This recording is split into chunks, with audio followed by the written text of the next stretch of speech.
And as COVID cases surge, we are hearing story after story of families separated from their loved ones as they battle COVID in isolation. And now there's a push to change that. Hundreds of people have signed a petition that started right here on the First Coast, calling on Governor Ron DeSantis to change policies that deny families access to their loved ones hospitalized with COVID.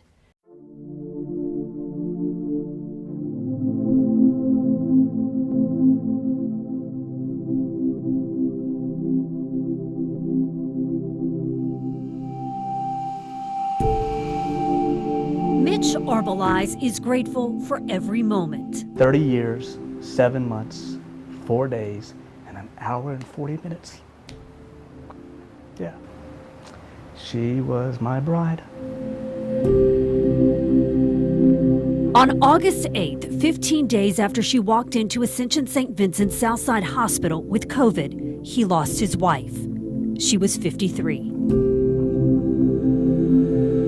Michelle was just a gem of a person. They shared their lives, had 4 children, traveled the world together as missionaries. She just had the quality of that quiet, powerful force that she would make people feel heard.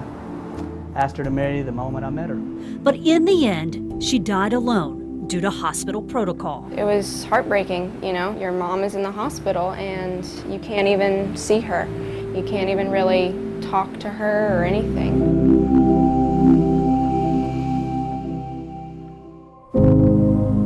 Wednesday the 4th, we got a call. She had crashed. We drove to the hospital right away. They put us in protective gear, you know, the face shield, the mask. And we were allowed to be in there until they closed it off. The day before Michelle passed away, Mitch was given 2 hours with her. Worship music, praying for her, stroking her hair, telling her I love her. He says he was the only one allowed in her room at that time. Jaden said, "That's fine, Dad. I'll go downstairs. There's a little sitting area that I can see Mom's window." His 17-year-old daughter, Jaden, waited outside the hospital for about an hour. Then I looked up and there was construction workers. I told them the situation. I said, my mom is going to die. Is there any way that I can get to that window? She says they gave her safety gear, led her to the roof, and allowed her to touch the window of her mother's hospital room. And I hear a knock on the window. And I go up there and there's Jaden in a hard hat, a safety vest, rubber boots. It was sad that I couldn't be there to hold her hand in that last day, those last hours. But at least being able to, you know, look in the window and see her and see my dad, I was very grateful to those construction workers. Hours later, Michelle died with no family by her side. My daughter wanted to be near her mom, wanted to be at that window, even if she couldn't come into the ICU, couldn't touch her for the last time. She wanted to be at that window and at least look in and be as close as she could to her mother in her final hours.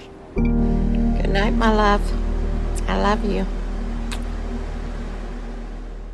Michelle's husband and children don't want any other family to have to say goodbye that way. My last words to my mom were through a FaceTime call. I hope that no child has to go through that.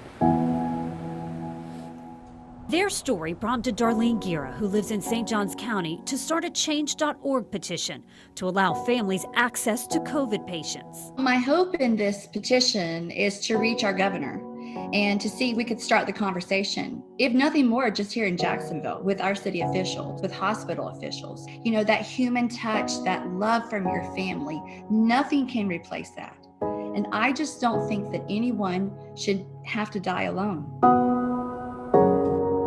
For the Arbelaez family, the separation only compounded their heartache and grief. It's difficult to not be there when you realize, you know, the final heartbeat, the final breath, and she's gone.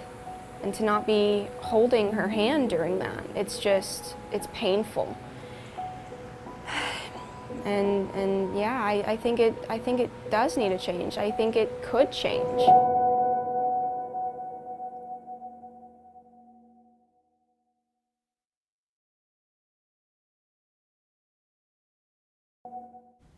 Michelle was so loved.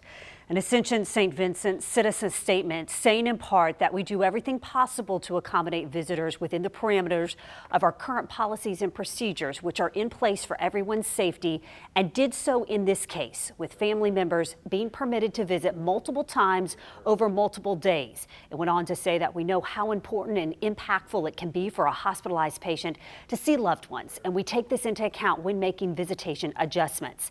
Now, they say that they just try right now to balance compassion with keeping everyone safe. And you can read the full statement and also find a link to that change.org petition in this story right now on firstcoastnews.com.